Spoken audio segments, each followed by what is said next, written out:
यहाँ से आएगा ये, तुम यहाँ से आएंगे।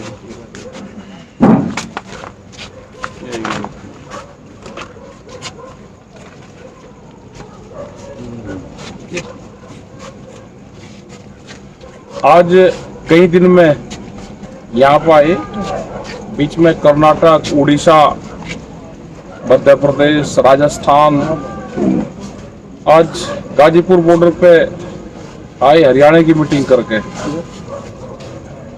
तो कल फिर मीटिंग रहेगी हरियाणा में, करनाल 25 तारीख की, 26 तारीख की विकासनगर देहरादून में आ जाएगी। फिर 27 तारीख की दौसा राजस्थान और 27 की यहाँ पे हो जाएगी, दौसा राजस्थान आ जाएगा 27 में।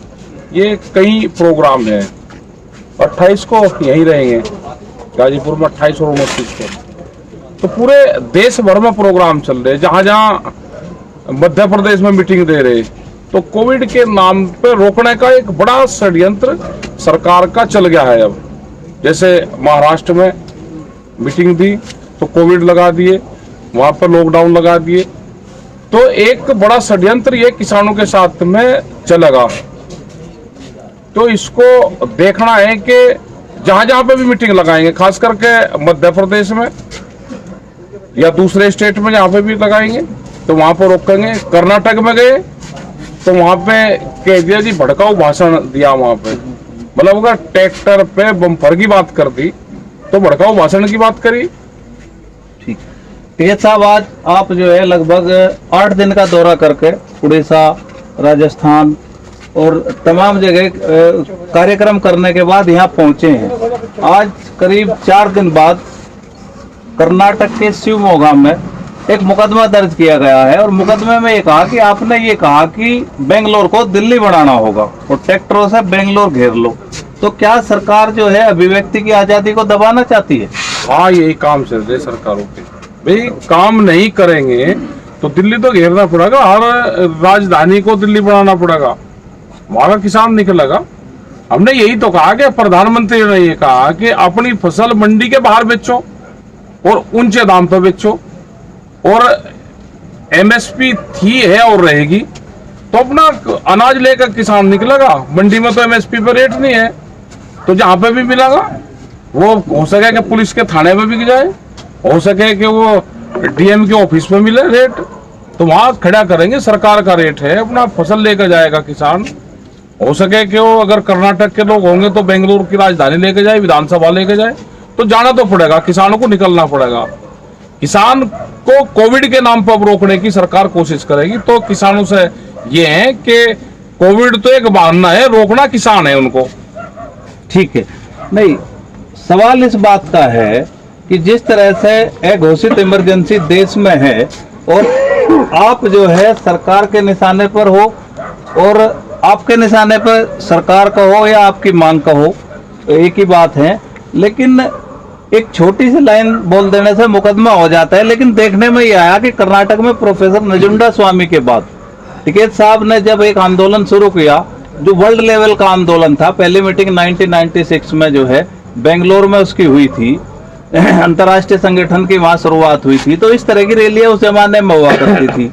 3 दिन आपके कार्यक्रम रहे, काफी जनता निकल कर आई। भाषा की प्रॉब्लम है, फिर भी तमाम लोग देखने के लिए निकल रहे। तो क्या पूरे देश में किसान आंदोलन एक मजबूत स्तंभ बन चुका है? आपके मजबूत बन गया।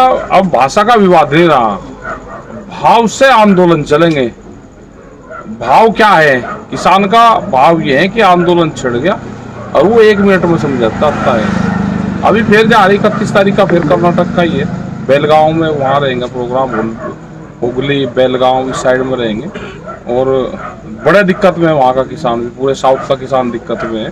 तो अब तो किसानों को निकल जाना चाहिए। 2021 का जो साल है वो किसान आंदोलन का साल है, वो मजदूरों के आंदोलन का साल है। वो रेलवे के कर्मचारी निकले, बैंकिंग वाले निकले, LIC वाले निकले, एयरपोर्ट अथॉरिटी के लोग निकले, इन सबको निकलना पड़ेगा, नहीं तो बहुत नौकरियां 2021 और 22 में चल जाएगा। और ये तो सेल पे लगा हुआ है भारत तो बिकाऊ है। अब ये हालात होगी कि अब नॉट फॉर सेल नहीं, अब तो ओनली फॉर सेल हो गया कि आपको आना है भारत को, किसी भी उससे खरीद लो। एक बड़ा सवाल ये है कि दो कार्यक्रम आपके मध्य प्रदेश के लगे थे 11 और 12, उदयपुरा और खातेगांव। भाजपा की सरकार है राज्य में, जो मीटिंग आपके मध्य प्रदेश में हुई, जिस तरह से भीड़ उमड़ी, श्योपुर की जो बैठक हुई और जो पंचायतें हुई, आपकी रीवा में जो मीटिंग हुई, वो अपने आप में एक ऐतिहासिक थी।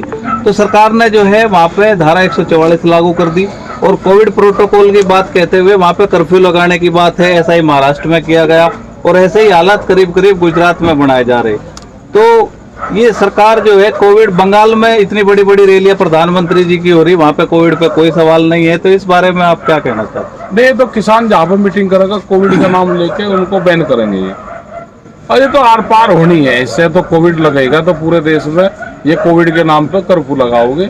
लेकिन ये गलत फहमी में सरकार ना रहे कि कोविड लगाएगा धरने खत्म हो जाएंगे। हमारे धरने बादस्तूर जारी रहेंगे और आम किसान भी उस चीज के लिए तैयार रहे। सोशल डिस्टेंस का हमने अपनी झोपड़ी अलग अलग बना दी और लंबे बना देंगे, धरने खत्म नहीं होंगे। गलत फहमी सरकार अपने दिमाग में से निकाल दियो। कोविड लग जाओ, यहाँ ये सारे में कोरोना फैल जाओ, यहाँ से ना धरने खत्म होंगे दिल्ली के चारों तरफ से, ये धरने बादस्तूर जारी रहेंगे जब पूरा देश का कर्फ्यू हट जाएगा। मेरा सवाल ये है कि क्या कोरोना वास्तव में कोरोना है? एक तरफ तो प्रचार होता है कि वैक्सीन आ गई और उसके बाद कर्फ्यू लगाया जाता है। तो इंटेलेक्चुअल्स लोग एक भी सवाल उठा रहे हैं कि या तो कोरोना नकली है या वैक्सीन नकली है। तो क्या कोरोना को राजनीतिक हथियार के रूप में जिस तरह से प्रस्तुत किया जा रहा, उससे निपटने के लिए आखिर रणनीति कैसे तय करें? आंदोलन नहीं, आंदोलन जहाँ उनकी सरकारें हैं किसानों को निकलने नहीं दे रहे, दूसरी जगह तो हो जाएगा, नहीं निकलने देंगे दूसरी जगह हो जाएगा। आंदोलन से देख तो क्या होगा। एक बड़ा सवाल ये है कि एक आपका ट्विटर बड़ा ट्रेंड कर रहा है, आज पूरा दिन होगा और बहुत उसको रिट्वीट किया जा रहा। वो कल का आपका एक भाषण है, जयपुर की मीटिंग से कही गई एक बात है, 2 मिनट का वो वीडियो है और वीडियो में कहा गया कि बैरिकेड तोड़ने पड़ेंगे, अगर फसलें नहीं बिकती तो हम संसद पे फसल बेचेंगे और बैरिकेड दोबारा तोड़ने पड़ेंगे। तो वो बयान जो है आपका बहुत ट्रेंड कर रहा है। तो कुछ लोगों का ये भी कहना है कि क्या 26 जैसी घटना दोहराना चाहते हैं इस तरह की। तो उसका बयान का भाव क्या था? ये कहा है कि राजस्थान से लोग लेकर चलो, बॉर्डर पे वहां पर रोकेंगे तो वहां का पुलिस प्रशासन सरकार खरीद ले हरियाणा की। नहीं तो यही तो कहा प्रधानमंत्री ने, ये तो कहा नहीं कि भाई पार्लियामेंट पे नहीं बिके। हमें तो ये लगे कि पार्लियामेंट पे बढ़िया रेट पे बिकेगा, तो क्यों रोकेगा कोई उसको? वहां बिकने तो अडानी का एक सेंटर खोल दो वहां पे, उसमें जो भारत सरकार का रेट है उस पर खरीद कर लो फसलों की। अडानी के सेंटर तो सब जगह खुल ही रहे, वहां खुल जाए या उनके रिलायंस के पेट्रोल पंपों पर खुल जाए सेंटर। तो कहीं ना कहीं तो खोलने पड़ेंगे ना सरकार को। नहीं, आपने एक नाम लिया अडानी। हाँ, एक जमाना था जब नारा ये लगता था देश में कि टाटा बिरला की जागीर नहीं, हिंदुस्तान हमारा है। उस समय एक दौर रहा था जब 49% का निवेश किया जा रहा था कॉरपोरेट के द्वारा। आज तो कोई 70% खरीद लो, 80 खरीद लो, 90 खरीद लो। तो प्रधानमंत्री जी का एक बयान कल ही आया है कि मैं निजीकरण से पीछे नहीं हटूंगा। तो ऐसे में तो ये लंबी लड़ाई का सवाल है। तो फिर किस तरह से देखते हैं? हाँ, लंबी लड़ाई चली जाएगी, तो जाएगी नवंबर दिसंबर तक जाएगी। नहीं, प्रधानमंत्री के बयान से तो ऐसा लगता है जो प्रधानमंत्री जी कह रहे हैं कि भाई मैं तो हटने वाला नहीं, तो ये तो लंबा और भी लंबा हो सकता है। हम हाँ, कितना भी लंबा चलेगा लंबा, क्योंकि हटे नहीं ना, बहुत सीट आ रही, हटे नहीं अभी।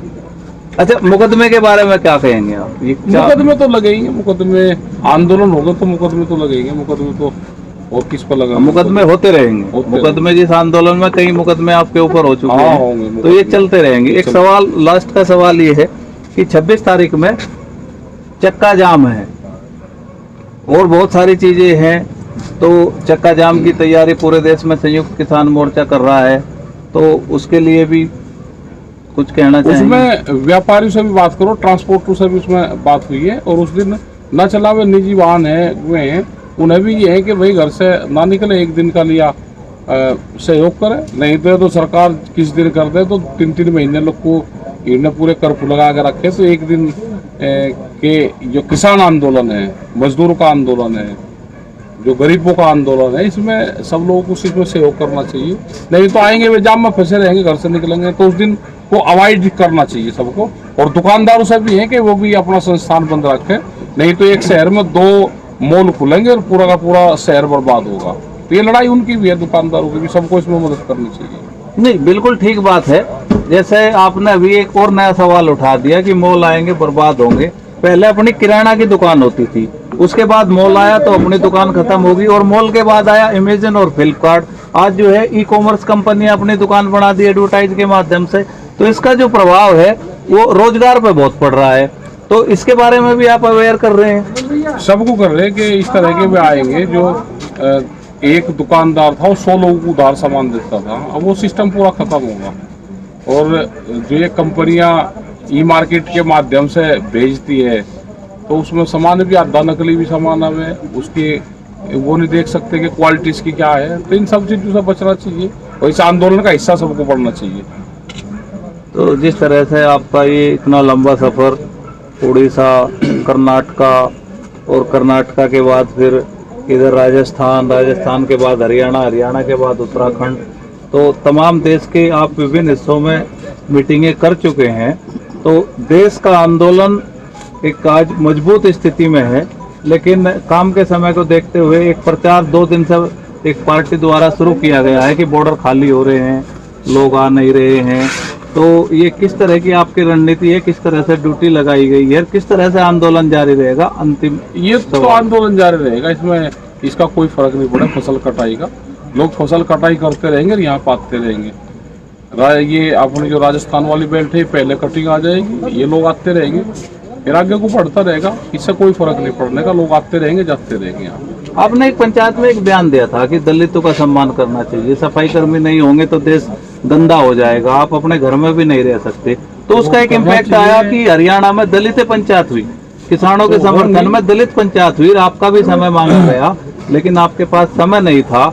तो ये जो सोशल हार्मोनी का काम है, जिस तरह से इस आंदोलन ने गुजर और मीणा को जोड़ने का काम किया, मतलब हिंदू और मुसलमान को जोड़ने का काम किया, हिंदू और सिख को जोड़ने का काम किया, साउथ में जो है गोड़ा और नॉन गोड़ा की जो एक लड़ाई थी वो सब एक मंच पर आ गए। तो जिस तरह से सोशल हार्मोनी स्थापित की है आपने, तो दलित भी अब आप इससे जुड़ रहे हैं, तो ये उन आंदोलन की उपलब्धि मानते हैं? दलित तो सारे तो दलित है जो खेत में काम करता है, गाँव में रहता है, किसी भी जाति का हो, वो दलित ही तो है जो खेती में काम करता है। उसकी कोई अलग वो थोड़ा है, वो मजदूर भी वही काम करे, किसान भी करे, उसकी जाति वो हो सकती है लेकिन काम तो उसका वही है ना, खेती में, मिट्टी में, उसमें करना तो दलित ही है सारे। और जहाँ तक बाल्मीकि समाज की बात है, बाल्मीकि समाज अगर ना हो, बाल्मीकि समाज की पूजा की बात करी कि बाल्मीकि समाज, हम भी तो कहते हैं कि बाल्मीकि हो गया सुबह ही सुबह, तो आज का दिन शुभ हो गया। तो उसकी कहावत यही तो है कि ये पूरे समाज को सुधारने का सफाई अभियान करता है। अगर बाल्मीकि समाज ना हो तो पूरे के पूरे घर कितना ही बड़ा महल बनवा लो, अगर ये समाज नहीं होगा तो अपने ही महल में आदमी उसमें जाता नहीं। तो सबसे पहली पूजा तो यही की होनी चाहिए, यही तो हमने कहा। नहीं, तो इसका असर ये है कि आज इस आंदोलन में दलित भी खड़ा है। तो ये जो इस तरह की आपकी सोशल हार्मोनी की बात है, तो मतलब आपने पूरे समाज को जोड़ने का काम किया है। तो अब एक फिर इसको धर्म पर उस पर किया जा रहा है, ये सरकार की साजिश हो सकती है। आपने बात की, समय दिया, धन्यवाद। आखिरी में आप और कोई संदेश अगर देना चाहते हैं? संदेश ये है कि आंदोलन के लिए तैयार हो जाओ, नौजवानों के लिए खास करके, और जितना युवा है, जितना किसान है, जो भी लोग हैं, वे आंदोलन के लिए तैयार हो जाओ। उनको नौकरी नहीं, अपने खेत से ही उनको रोजगार तलाश करने पड़ेंगे, गांव से ही रोजगार तलाश करने पड़ेंगे। यही हमारा ये है कि इस आंदोलन में के शुरुआती दौर में और पहले से भी आपके साथ होता रहा है, एक सरकार के पास एक हथियार होता था, नजरबंद। इस आंदोलन जब ये शुरू किया तो बहुत किसानों को जो है घर पे पुलिस बैठा दी, नजरबंद कर दिए, निकलने नहीं दिए गए। अब इसका प्रयोग किसानों ने करना शुरू कर दिया। तो ये आंदोलन मतलब अब बहुत सारे लोग घरों में कैद हैं। एक विशेष पार्टी के जो जनप्रतिनिधि हैं या जो सत्ता में बैठे लोग हैं वो घर से नहीं निकल पा रहे। तो किसान अब इतना मतलब इतना सुदृढ़ और मजबूत हो गया कि वो इस तरह के प्रयोग भी कर रहा है। तो इससे प्रयोग करेगा किसान सारे, उनको अभी नहीं, जब आ जाएगा और थोड़ा सा टाइम लगेगा उसमें आने में, फिर क्वेश्चन करना शुरू करेगा। उनसे भी मिलेंगे, वो वोट मांगेंगे, वो क्वेश्चन करेंगे। जैसे बंगाल में हो रहा, वो चावल मांगते हैं, वो उसकी कीमत मांगते हैं। तो ये होगा, अपने सवाल उठाएंगे। एक दिन वो भी आएगा कि महिला, अगला जो मूवमेंट होगा किसी भी दिन का, वो महिला सिलेंडर लेगा भट्टे की सड़कों के ऊपर। अच्छा, बस आखिरी बात, सुप्रीम कोर्ट ने कानूनों पर रोक लगा दी। भारतीय जनता पार्टी के प्रवक्ता कहते हैं कि कानून रोक दिए गए, लेकिन कहीं भी डिनोटिफिकेशन नहीं हुआ, आज भी कानून लागू है। तो क्या अपील करेंगे आप, कोई पत्र लिखेंगे सरकार को? नहीं, हम तो न मानते ही नहीं, सब सरकार अपने उस पर ही नहीं। अगर हम उनको चिट्ठी लिखेंगे तो ये कहेंगे कि इन्होंने मान ली ये बात। मतलब एक ही रणनीति है और इसको आप सार्वजनिक करेंगे आगे सभाओं में कि जो सुप्रीम कोर्ट का आदेश है उसको भी भारत सरकार पालन नहीं कर रही है। आगे इसका आप प्रचार प्रसार करेंगे। संयुक्त किसान मोर्चा जिंदाबाद जिंदाबाद। किसान क्रांति गेट यूपी गाजीपुर दिल्ली से आप पूरा ये सारी चीजें देख रहे हैं और रात के 12 बज रहे हैं अभी पूरा प्रोग्राम चला हुआ है यहाँ पे और चलता रहेगा। धन्यवाद। ठीक है भाई।